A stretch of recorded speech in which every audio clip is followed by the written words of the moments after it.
Neville গোডার্ড বলতেন যে আমাকে অন্ধের মতো বিশ্বাস করার দরকার নেই, লটাকে আগে টেস্ট করুন, নিজে প্রমাণ করে দেখুন, যদি কাজ না করে বাদ দিয়ে দিন। এটা তিনি এই কারণেই বলতেন, কারণ তিনি জানতেন যে মানুষ একবার এটা টেস্ট করবে সে আর পিছন ফিরে তাকাবে না। আর সেই টেস্টটা করার জন্য উনি একটা এক্সপেরিমেন্ট তৈরি করেছিলেন, যেটার নাম হলো ল্যাডার টেকনিক। এখন আপনি হয়তো ভাবছেন যে সিঁড়ি দিয়ে আবার কি হবে, আমি তো সিঁড়ি ম্যানিফেস্ট করতে চাই না, আমি তো অন্য কিছু চাই। আসলে এই টেকনিকটা আপনার কোনো ইচ্ছা পূরণের জন্য নয়, এটা আপনার মাইন্ডের জন্য, আপনার সাবকনসিয়াস মাইন্ডকে শুধু একটা জিনিস প্রমাণ করে দেওয়ার জন্য। আর সেটা হলো আমাদের ইমাজিনেশন বা কল্পনায় আসলে আমাদের রিয়ালিটি তৈরি করে। আপনি হয়তো কিছু একটা ম্যানিফেস্ট করতে চাইছেন, কিন্তু ভেতর থেকে একটা আওয়াজ আসে যে এটা কি আদৌ সম্ভব। আর এই ডাউটটা আসে কারণ আপনার মন এখনো কোনো চাক্ষুষ প্রমাণ দেখেনি, আর প্রমাণ ছাড়া তো সত্যি বিশ্বাসটা আসে না, তাই না? ল্যাডার টেকনিক ঠিক সেই প্রমাণটাই এনে দেয়। আপনি নিজে একবার এক্সপিরিয়েন্স করলেন যে রাতে একটা জিনিস আপনি ইমাজিন করলেন, আর কয়েকদিনের মধ্যে সেটা হুবহু আপনার সামনে চলে এলো। তখন আর কেউ আপনাকে দিয়ে কোনো ডাউট করাতেই পারবে না, এবং তারপর আপনি যা ম্যানিফেস্ট করতে চাইবেন সেটা করা অনেক সহজ হয়ে যাবে। কারণ আপনি তখন শুধু আর আশা করবেন না, আপনি জানবেন যে ওটা হবেই। তো চলুন শুরু করা যাক। আমি আপনাকে এক্স্যাক্টলি বুঝিয়ে দিচ্ছি কি করতে হবে, স্টেপ বাই স্টেপ। প্রথমে বলি এই টেকনিকটা করার আদর্শ সময় কোনটা। এটা করতে হবে রাতে ঘুমানোর ঠিক আগে, মানে আপনার ঘুম আসবে কিন্তু আপনি ঘুমিয়ে পড়বেন না। কারণ এই সময় আমাদের সাবকনসিয়াস মাইন্ড সবচেয়ে বেশি ওপেন থাকে। এই সময় আপনি যা ইমাজিন করবেন সেটা সরাসরি আপনার সাবকনসিয়াসে চলে যাবে। নেভিল এই স্টেটটাকে বলতেন sats, state akin to sleep. Second হলো টেকনিক শুরু করার আগে নিজের নার্ভাস সিস্টেম এবং বডিকে একটু হালকা বা রিল্যাক্স করে নেওয়া দরকার। সে কারণেই ফোনটাকে দূরে রেখে তারপর শুতে যাবেন। তারপর চোখ দুটো বন্ধ রেখে একটা ছোট ব্রিদিং এক্সারসাইজ করুন। নাক দিয়ে 4 সেকেন্ড ধরে গভীরভাবে শ্বাস নিন। এবার পরবর্তী 4 সেকেন্ডে ওই শ্বাসটাকে ভেতরে ধরে রাখুন। তারপর মুখ দিয়ে 4 সেকেন্ড ধরে শ্বাসটাকে ছেড়ে দিন। এরকম মোটামুটি 5 বার করলেই আপনার শরীরের সমস্ত ক্লান্তি আর চিন্তা দূর হয়ে যাবে।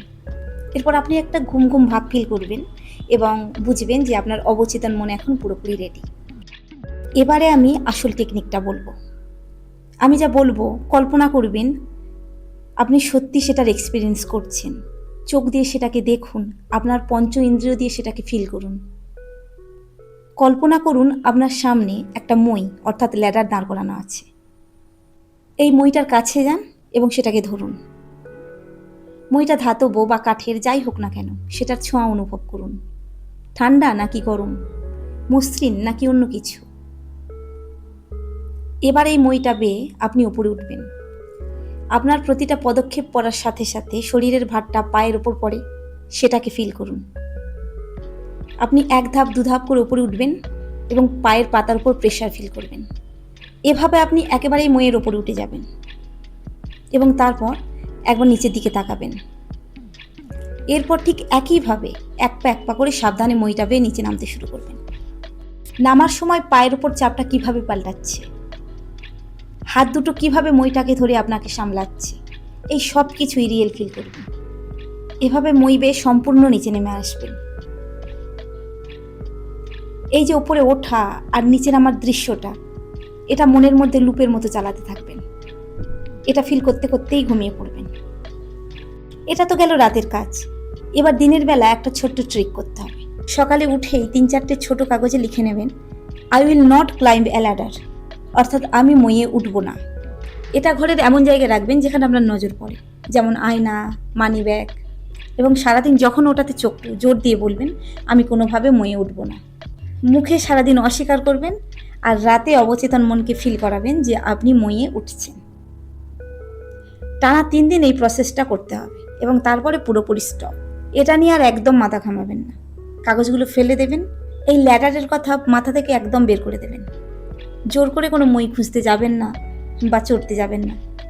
পুরো ব্যাপারটা ইউনিভার্স বা আপনার অবচেতন মনের উপর ছেড়ে দিয়ে একদম ডিটাচ হয়ে যান। এই পরীক্ষা করার মূল উদ্দেশ্য হলো আপনার যুক্তি অর্থাৎ লজিককে হারিয়ে দেওয়া।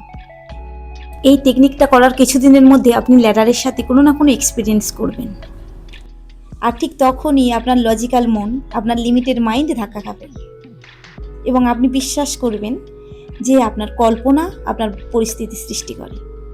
তাহলে আজ রাতে অবশ্যই টেকনিকটা প্র্যাকটিস করবেন, আর কি ফল পেলেন কমেন্টে অবশ্যই জানাবেন। Thank you.